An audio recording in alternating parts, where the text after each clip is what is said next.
President Trump is reviewing the Deferred Action for Childhood Arrivals program, commonly known as DACA, in place since 2012. The program protects 800,000 young immigrants from deportation. It allows them to work here in the United States with a renewable 2-year permit. And John Garvey, president of the Catholic University of America, joins us now to talk about this issue. Catholic leaders, including the U.S. bishops, have been asking the president to keep DACA in place. Why do you agree with them? I think it's the right thing to do. These are people who came to the United States through no decision of their own. They're here innocently, and they've been abiding by the laws and working hard. They stand for the things that Americans want. Keep families together, work hard, love America. There are some Catholics, others as well, saying we have to protect the laws of the land, we need to uphold the Constitution.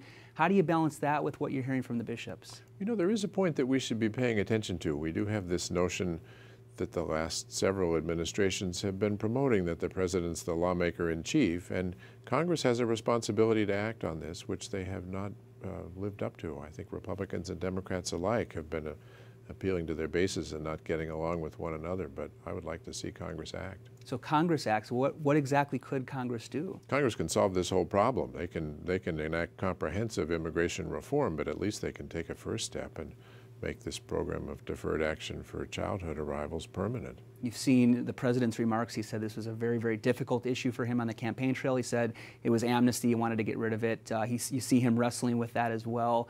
How do you think, as Catholics approach this issue, they should wrestle with the issue of law, upholding laws, and also upholding what we're hearing from the Pope and from the bishops and from leaders like yourself? I think Catholics are not very different from other Americans on this issue. I think Catholics believe Archbishop Gomez has been really eloquent and thoughtful about this. First of all, that America has a right to security, to protect its borders, and to have a fair and orderly process for admitting people. Second, we need visa reform. The most effective wall we can build is a visa system that works, that says who's allowed here and who's not, and that makes provision for workers. And third, as for undocumented aliens, the thing that we need to pay attention to is, I think most Americans are in favor of solving this issue.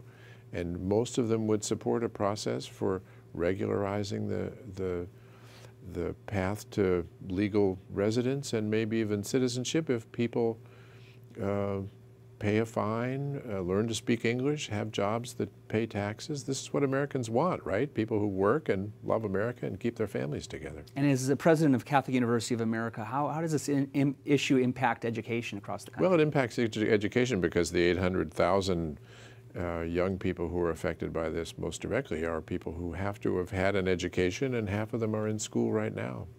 And we appreciate your time. We'll have you back on again to talk about this and many other issues. Thank you very much. John Garvey, president of Catholic University of America. Thank you. Thank you.